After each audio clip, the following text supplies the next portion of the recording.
What's going on, FA Nation? Welcome to Fantasy Lab DFS NBA live stream. John Impemba here with James Grande. James, baseball might be in full swing right now, but we're still closing out DFS the NBA season right now. And we have, a 12-game main slate to go over today. You said you have about 60,000 players in your playbook today, and I'm looking it over. I mean, my God, there is so many players on this playbook. How are you deciding, really? I mean, you did the playbook. You're the one that has to make it the lineups. I don't know how you're going to decide who to play. I threw up in my mouth a little bit seeing some of these guys in here as well because it is end of the season NBA pass, and this is what we're coming to. You know, Jordan McRae, guy you like but not the playbook. We're here. Yeah, 62 was the official count. I added Ivan Rabb late after seeing the ownership percentages, so 62 names was the official number. Plus, there's some inception within the playbook, some names within some names, so it's probably more than 62, but we should just not mess around. There's a lot of injuries. There's a lot of just everything. There's games. There's Vegas. Let's just go through the injuries real quick. Blake Griffin just officially ruled out. Jimmy Butler, weirdly enough, playing. I don't really know why. No one's really going to catch them unless they fold. They're not going to pass the Raptors. So whatever. He didn't go through shoot around. Is going to play. Josh Richardson, Justice Winslow, Rodney Magruder, all going to play tonight. Mike Conley still listed as doubtful. Joakim Noah still listed as questionable. Interesting if neither of them play. Anthony Davis is just a probable again, apparently, but it's probably probable for 5 straight games. He hasn't played. Taurean Prince, Kent Bazemore, Alex Len, John Collins, and Deonta Davis all going to play. They already announced the starting lineup. Len and Prince are starting there. Chris Dunn is doubtful. Jay Crowder is probable. Jeremy Lamb is probable. Patrick Beverley is questionable, and Marvin Williams is doubtful. When we shift over to Vegas, I mean, there is 12 games. So there are a lot of big totals, and there are some small ones as well. 239.5 currently tops the list in Philly, Atlanta. And that was an adjustment from 238 once the Jimmy Butler news broke. It is in Atlanta, and something we've been talking about. Atlanta's good at home. So I do expect that game to stay close. Chicago, Washington is 226. We have Toronto, Brooklyn, 227.5. We have Charlotte, New Orleans, 231. Minnesota, Dallas. So there's about 7 or 8 games over 225. So those are really the games we want to target. Plus, again, you asked how we're going to narrow down this player pool when it comes down to building lineups. Target guys, meaningful games. Target teams that are playing their scrubs, all the minutes they can handle. Target teams that are depleted. The Knicks, for example, they don't have point guards tonight. They have Emmanuel Mudiay, and that is it. They don't have shooting guards tonight. They have Damian Dotson. And that's it. So target teams like that. And that's how we're going to narrow it down. And when we talk about the playbook, that's how we're going to break it down as well. Yeah, I hear you. Before we jump right to it, let's do a little promo here. As we said, the MLB season's finally here. We want you to win your seasonal fantasy baseball leagues and dominate DFS. With the MLB Playbook Pro, you get analysis, customizable tools, playbooks, example lineups, ownership percentages, and a lineup generator that also uses actual analysis, not just a computer-generated algorithm. For seasonal players, you get our new League Sync. Allows you to sync your fantasy teams directly to our website. Go to fantasyalarm.com/MLB-season. Save instantly. Get $200 off the package for just $75 and win the whole year. fantasyalarm.com/MLB-season. And see the green in your fantasy baseball contests. Get into it. Great package. We're already winning. Season's off to a hot start. But James, like you said, we got a big basketball slate to get to. So let's just start off. You're the man with the plan. You did the playbook today. There's 100 point guards tonight. Some of the guys that I know I'm probably targeting. Kemba Walker here against the Pelicans, I think is in just an absolute smash spot. Trae Young, some guys at the top. How are you breaking down the top of this point guard position?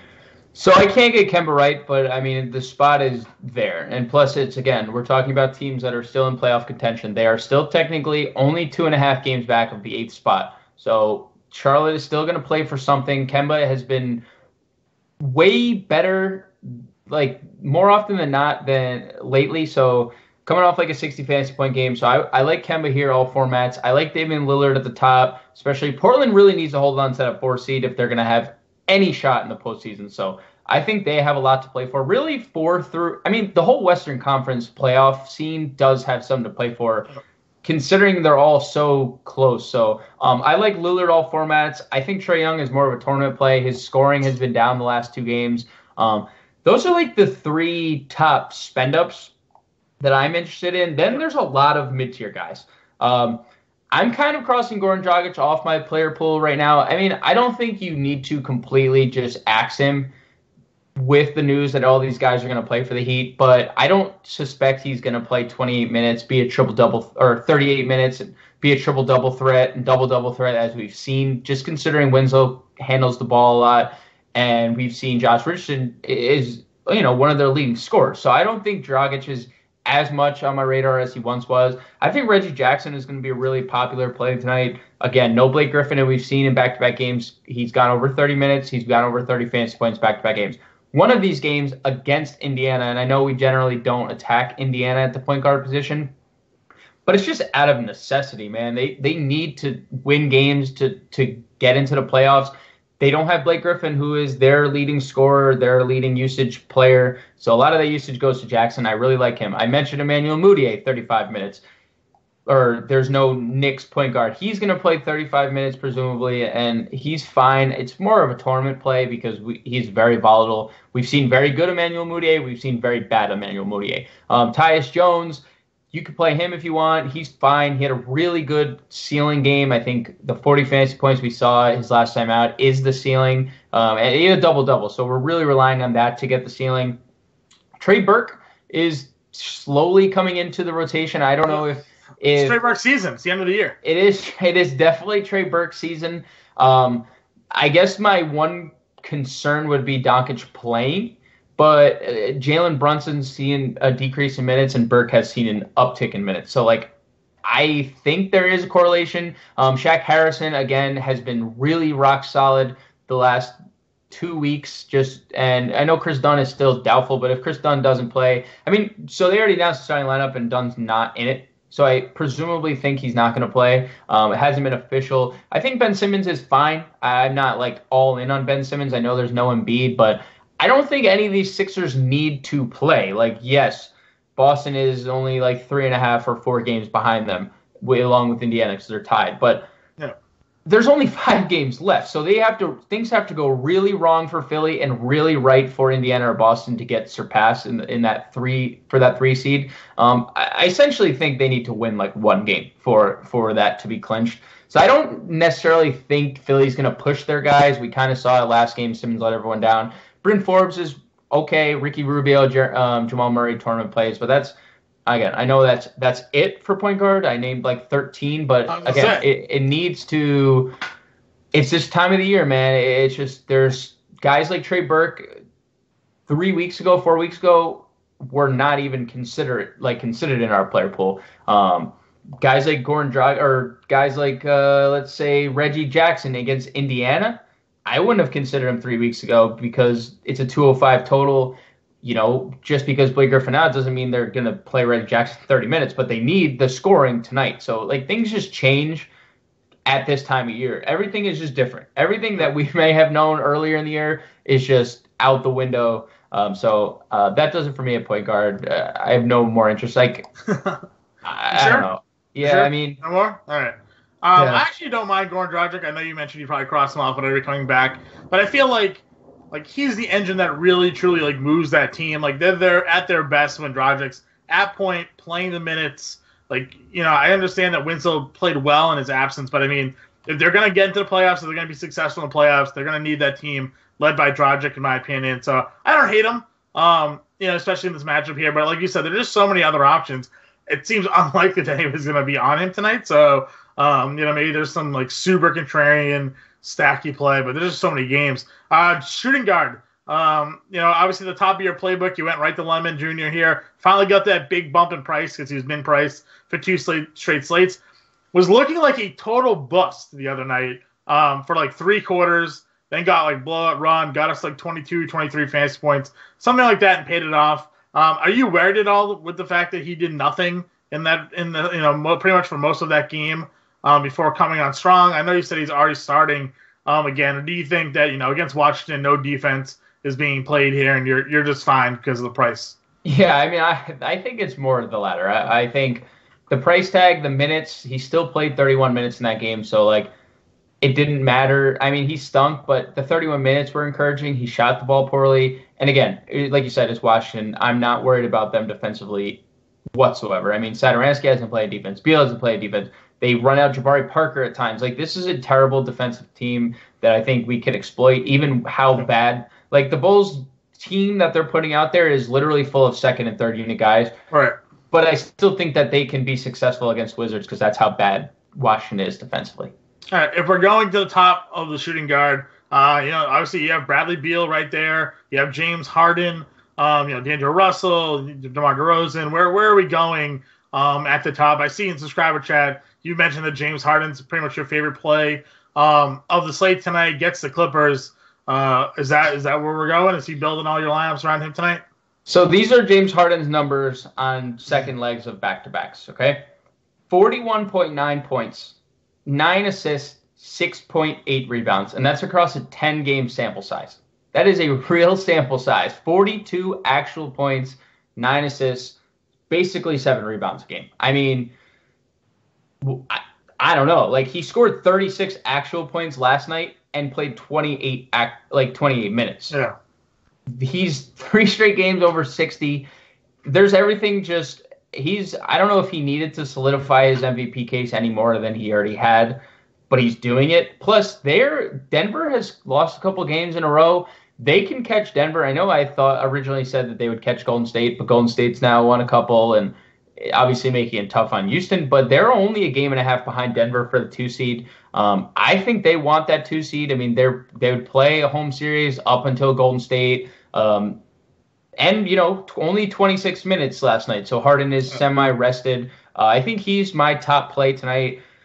I like him more on the build, like on a build basis in GPPs. It's much harder to fit him in cash games. I know there are some value on the board, but not like a lot that I like in cash. More in tournaments, I like the value tonight. So I like him more for tournaments, but he's my favorite tournament play. I think Beal is fine. I wonder when, if ever, they're going to shut him down because he's still playing 36 minutes a night. Right. But and then he got finally officially eliminated too. So right, and they're officially eliminated. So I have to assume that's coming. You could play him in GPPs if you want. And then Devin Booker, I'm only really playing him on DraftKings because as great as he's been, the turnovers are really concerning over on FanDuel because we're paying an absolute premium. We're paying $11K for the guy. And if he's not getting us any steals or blocks, which he didn't the other night, he turned the ball over 6 times, which is -6 on FanDuel as opposed to -3 on DraftKings. DraftKings, we also got the bonus for threes and we get the bonus for double-doubles, So where he lost in the turnovers, he gained elsewhere. FanDuel, you don't really have that luxury. So I think Booker, for me, and I think he's an elite play. I just think it's an elite play on DraftKings. And I think D'Angelo Russell, I'll throw into that top mix too, because D'Angelo Russell has been great of late, and he wants to make the postseason. This is, the Nets team is pretty good, and he's been really good more often than not. He's been over 50, like in 4 of his last 6 games, he's been over 50 fantasy points. So I'll throw D'Angelo Russell into that top tier of guys as well. I think they're all elite in their own respect. I don't know if I'd play any of them in cash, though, honestly. So we're on shooting guard. We have a question in chat right now. Now, I'm a big Andrew Wiggins guy. I've been playing Wiggins now for a couple of slates. The question we have is Andrew Wiggins or DeLon Wright tonight. Where are you leaning? I think I'm going DeLon Wright, knowing, the Anthony thing with Davis just ruled out, by the way, if we didn't know. Yeah, weird. I can't believe he was ruled out when he was probable. The thing about, Wiggins is that, yes, he has been better peripherally, and I've loved Wiggins as well. And I think it does say something, since all these guys have gone, it's just Towns and Wiggins basically, and he's been scoring the basketball great. The peripheral stats are always a question, always. I don't care if he's been doing it late. I mean, we've had a 4-year sample now. They're always a question. He might score 22 points and give us 2 rebounds and 2 assists. That's not going to get it done. Yeah. DeLon Wright is going to be the only option Memphis really has. We know the Tyler Dorsey thing was kind of a fluke. He is not that good of a scorer. DeLon Wright can score. Chandler Parsons can only play 25 minutes, so the scoring is only going to come from him in bunches. They might start guys like Bruno Caboclo and Ivan Rabb tonight. Are they going to score? No. It's really going to fall on DeLon Wright tonight. I think DeLon Wright, he's in all my cash games tonight. He's in a lot of my tournament lineups tonight. I lean right, but that's not to say I don't like Wiggins because I love Wiggins too. We're also getting a discount on DraftKings for Wright, so I slightly lean him. But I think they're both. You can actually just play them both in cash because I mentioned I don't like any of the top guys for cash games. I think they're all tournament plays. So I think if you want to go down and you're playing FanDuel, you drop down to Wiggins, DeLon Wright. I think that's perfectly fine for cash. Any other shooting guards you're looking at today? I was on here. Yeah, Redick. I was on Wade and Redick both prior to Butler playing. Okay. And all the other Heat guys that were all rolled in. And I think, they're going to play Wade because he's been so good, but I don't think they're going to extend him to like the 30 minutes we've been potentially seeing out of Wade recently. I don't think that's in the realm of possibility. But other guys, I'll just throw Damian Dotson. He played 41 minutes last game, so I'll throw him in there. Luka Doncic, we know. I think he needs to actually play really well down this stretch to win the Rookie of the Year. I'm not going to lie. I think he's the Rookie of the Year, but Trae Young has been playing 40 minutes a night and doing it more than Doncic because Doncic has been hurt. So I think he wants to win the award. So I think he could be a really good GPP play. And I'll throw Donovan Mitchell out there as well. The pricing never is in our favor. Like the sites love pricing Donovan Mitchell up for some reason. I'd rather play DeMar DeRozan kind of. I think DeMar DeRozan's been a pretty safe play for quite a while now. But Mitchell, 45 and 49 fantasy points to back-to-back games. I think you can go there as well. All right, small forward. Who are you at the top? So I don't really like the top of small forward. I am 0%. I have 0% interest in Kawhi Leonard. I do not think any of these Raptors are going to play. There's no reason for them to extend themselves at all. There's no reason to play Kawhi 30-plus minutes. You've been resting him all year on back-to-backs and nightly just to give him rest. Why are they just going to suddenly start playing him in a game against Brooklyn that means literally nothing to them? They're going to be the 2 seed. They're going to have home court unless they play Milwaukee in the postseason. There's no reason for them to extend him, so I have no interest in Kawhi. Probably the top guy I'd be looking at is Danilo Gallinari because, again, they're jockeying for position in the West. I think Gallo is a pretty safe play. Has he been great against Houston this year? No, but he's been great lately. He's been scoring the ball at a really high clip. So I do like Danilo Gallinari. I like Bojan in the mid-tier. I like his teammate Tyreke Evans a whole lot at the value tier, considering Wesley Matthews and Darren Collison out. Like, we know Tyreke Evans recently, 3 straight games that he's played over 25 minutes, he's gotten at least 25 fantasy points. And it's just like it's night and day from earlier in the year because he was not doing it for us. And every time we had him at a value, we would both roll our eyes and sag our shoulders like, why do we have to play this guy again? So it's a new Tyreke. I do like him. I think Timothy Luwu Cabaret is interesting considering he's starting. Now the interesting part is the bench has Jakar Sampson, who made his Bulls debut and played 28 minutes and went for 34 fantasy points. He is min salary on FanDuel. I think Jakar Sampson is going to garner a lot of ownership, even though he's not starting. Yeah. And I think even if he doesn't garner a lot of ownership, at least on FanDuel, you should definitely consider playing him.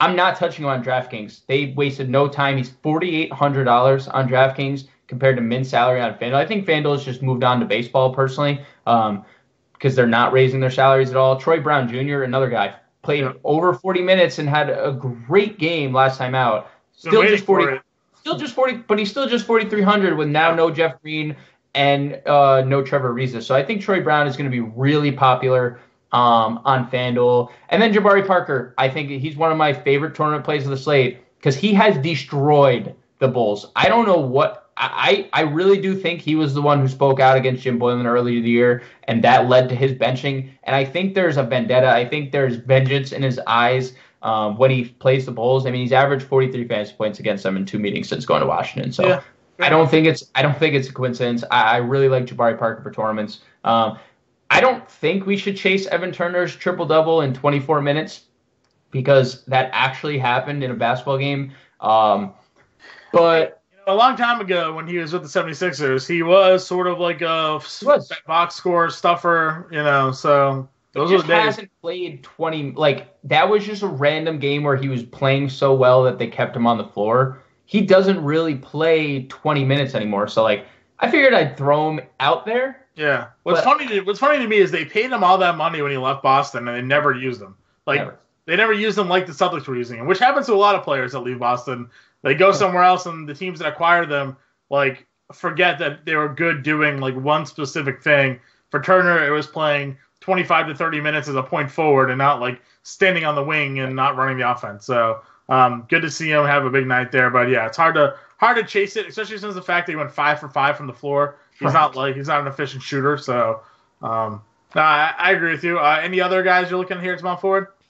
Karras Labert for a tournament. I thought he's been in the rotation. Brooklyn shortened their rotation. He's getting him a bunch of minutes. And I think you could actually, it's so sad, but you could play, they're all small forward, again, on FanDuel. You could play him in a tournament. You play Joe Harris in cash. I think Joe Harris in cash games is super steady. Love Joe Harris. Yeah.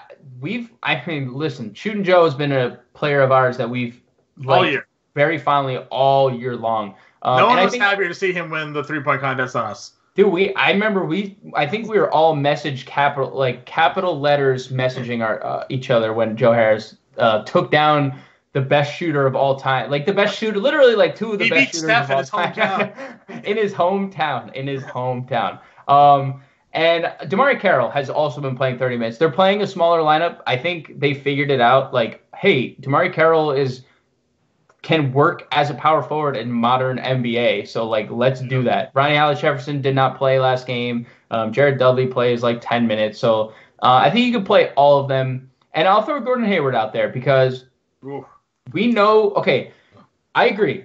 But Jaylen Brown is out. Marcus Morris is out. I know. There is really – Terry Rozier is probably the go-to scorer in that second unit. But Gordon Hayward is a better player than Terry Rozier. No, right? I agree with you. So and I think it seems to me, just looking over Gordon Hayward's last 5 games, 4 of which have been 29 minutes or more. Oh, they're building them up. Exactly.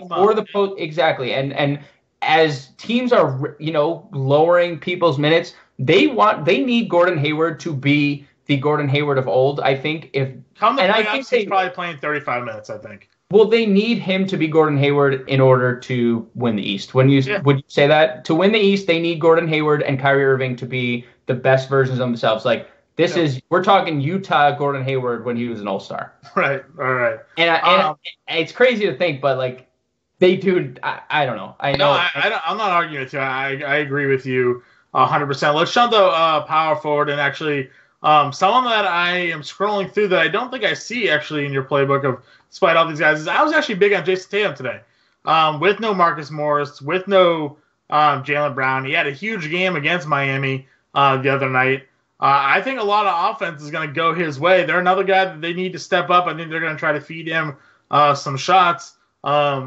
Is it just that you're just not high on Boston because of their recent sort of struggles here? Or because to me it seems like the opportunity is there for Tatum to play a ton of minutes and kind of absorb the offense that Brown and Morris typically provide. It's not that I don't like him. I guess I don't necessarily love this game as a whole. We haven't really talked about a lot of players from this game, especially considering there's 12 games. I liked Dragic because there was opportunity. I liked Wade because there was opportunity when these guys were out, I like Hayward because, he's going to come off the bench and there's no one else coming off the bench with him. It's Hayward, it's Semi Olynyk might get some extra run, Terry Rozier. I don't hate Tatum. I just don't see myself playing a ton of pieces from this game. I don't think it's a terrible play. I also think just the last couple months, I think the 38 fantasy points we saw out of him against Miami is kind of the ceiling. Yes, he's cracked 40 a couple times, but we really haven't seen I don't want to say development that we saw in the postseason last year, but is it fair to say the development that we saw in the postseason? Well, no, I think it's just that there's different opportunity not there anymore because Hayward's there, because Kyrie Irving is there. Healthy, right. In the playoffs, it was Tatum and Brown. They had to be the guys. There was nobody else to take the shots. They were the best shooters. So you saw what their ceilings could potentially be in their rookie and second years in the league. This year, one of the biggest issues with the Celtics has been the fact that guys like Rozier, Brown, and Tatum had that success at the highest level and then had to adjust to coming a little bit back down to earth and understand that now we're working within a different system. The superstars and Hayward and Irving are back and healthy, and technically the offense is supposed to run through them. They just developed at a faster rate than was expected. But I'm still in on Tatum. Like I said, they're going to need scoring. I'm interested to see. They've been starting Horford and Baynes together.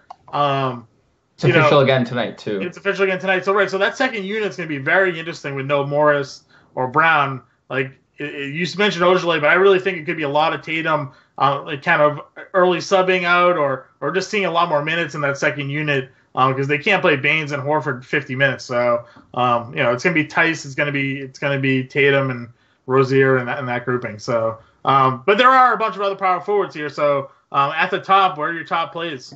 So I think per dollar, I love Christian Wood, and both of us were.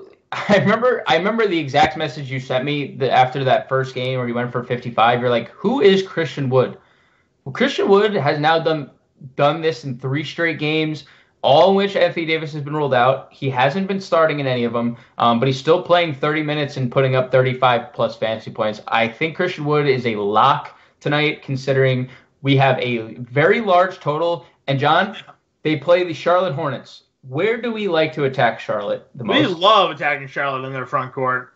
As you mentioned, Anthony Davis ruled out. I mean, this is – they did release their starting lineup. I don't know if you saw it. Not that it probably matters, but – Jahlil Okafor, I saw it. But it hasn't mattered for Christian Wood in the 3 games because he hasn't started any of them. He's just – it's like how teams use a filler kind of, Jahlil Okafor is the filler. He's there because maybe he's been starting for them all year, and maybe they're more comfortable with him there. But I don't see Jahlil Okafor outplaying Christian Wood, considering how good Christian Wood has played.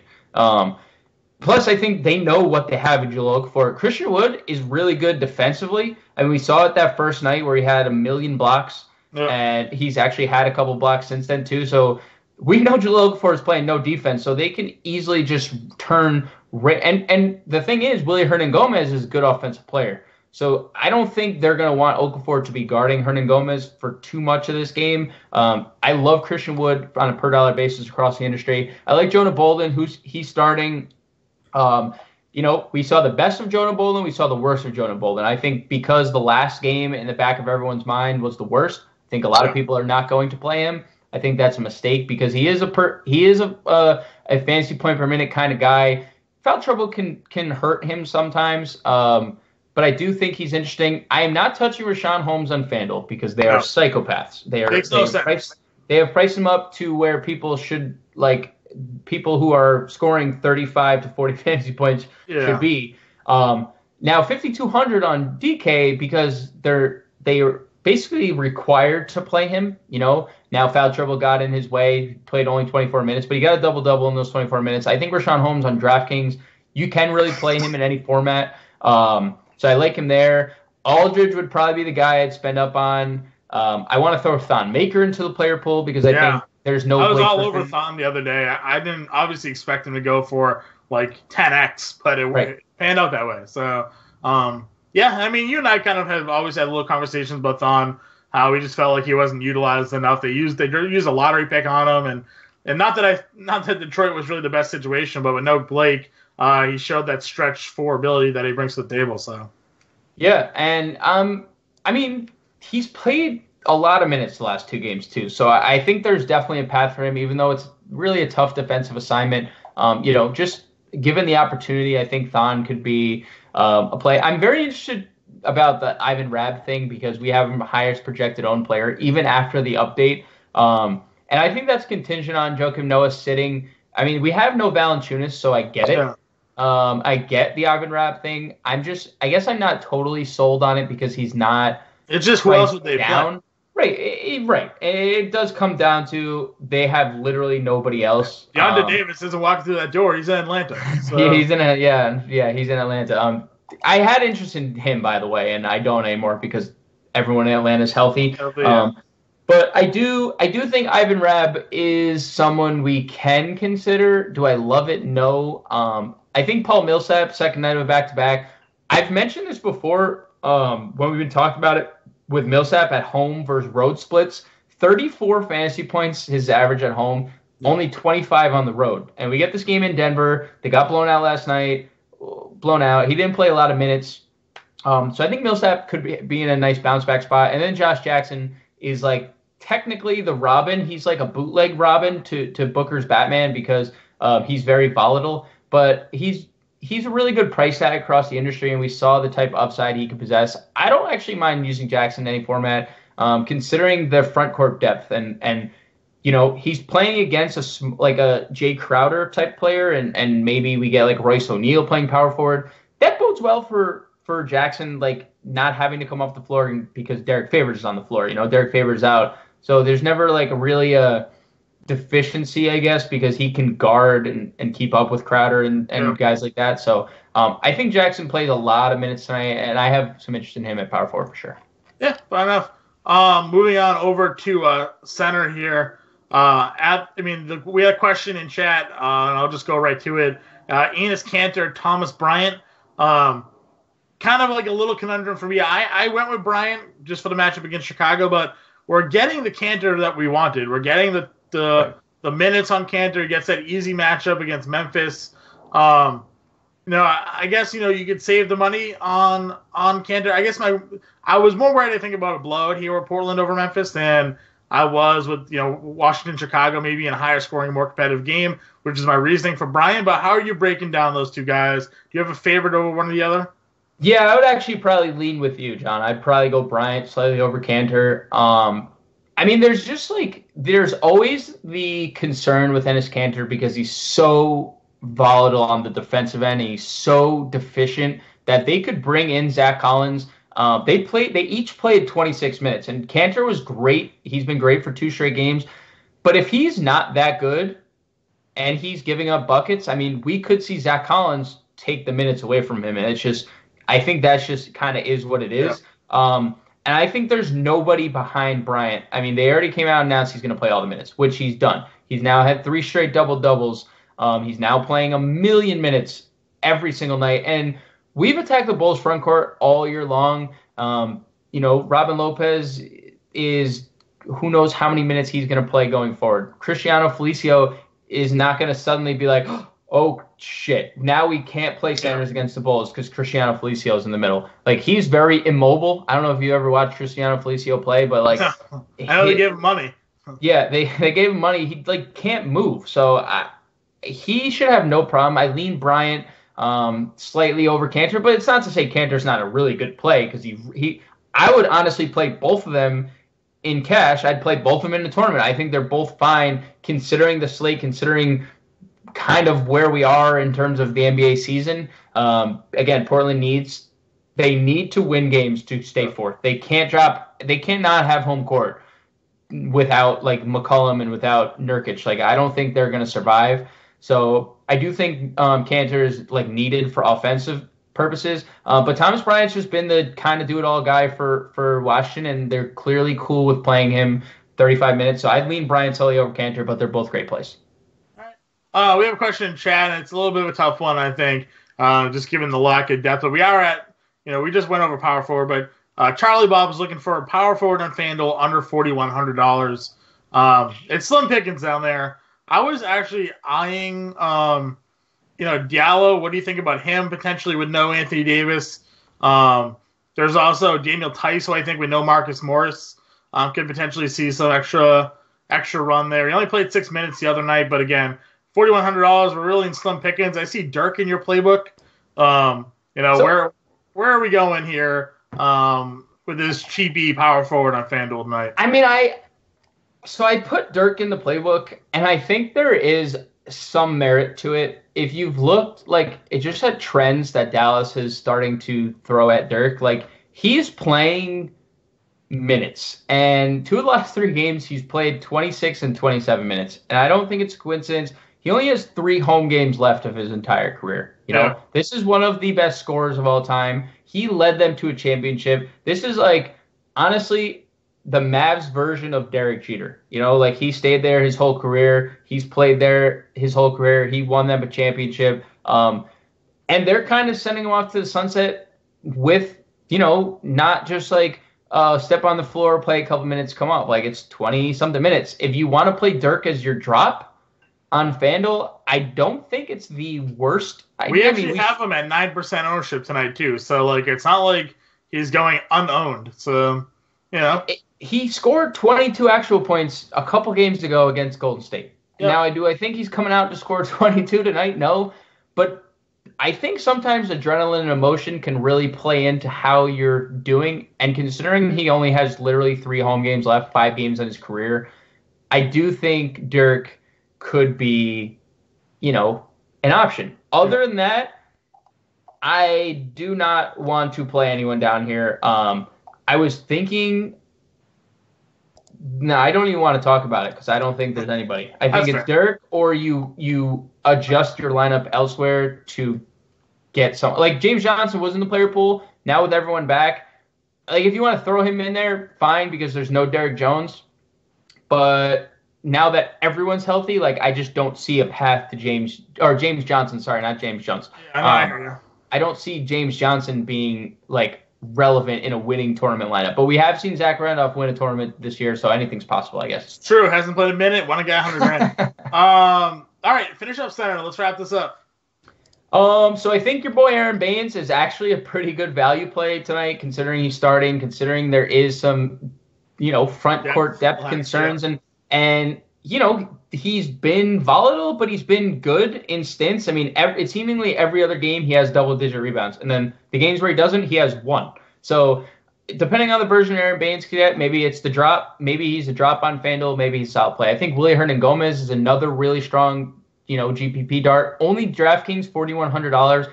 But he's been really good. He played 24 minutes last game and got us over 30 fantasy points. So I'm willing to go Hernangomez. If you want to spend up on Towns, it's fine. I think he's a little burnt out. He just hasn't been great lately. Yeah. So you could do it in a tournament. I think my favorite spend up would be Vukovic and Gobert, probably 1A, 1B. Gobert has destroyed the Suns, and it's another situation where they're jockeying playoff position. I think Gobert is going to see all the minutes he can until the blowout basically happens against Phoenix. Clint Capella is just dominating on the glass, and he's shown offensive ability too. He's another guy who kind of had a rest, you know, he was able to rest last night in the fourth quarter. And the Clippers are ranked dead last against centers and they're still playing their guys too. So it's not like, you know, we have to adjust our rankings because they're not playing their regular guys. They're playing their regular guys. They just suck at defending centers. Clint Capella is going to eat up Zubac. He's going to eat up Montrezl Harrell when he comes in the game. So I think Clint Capella is a really good play. Miles Turner for tournaments. Andre Drummond. Did I say Vukovic was? I think Andre Drummond probably tops the list now with no Blake. I know, again, Indiana's really good defensively, but he almost went for 60 against them last game, and he's gone for 60-plus in 2 games prior. So Andre Drummond, really good play. And then your boy Mitchell Robinson can't go. I don't know if you've looked at his price on FanDuel, John, but he is $9,200 on FanDuel. Mitchell Robinson. So I think he's more of a DraftKings play, 7,100, but there's GPP upside, 30-plus minutes and 30-plus fantasy points, 3 straight. So that's where I'd be looking at the center position. All right. Final thoughts here. We got one question, Shaq or Tyus Jones tonight at point guard. I'm going to go Shaq Harrison, just considering how good he's been. Tyus has been a little more volatile. All righty. That wraps up, guys. We got roster lock coming soon. Everything out, James? Are we working on lineup still? Everything's out, yep. All right, so hit us up in subscriber chat. We'll answer your questions. Good luck, everybody. Later, guys.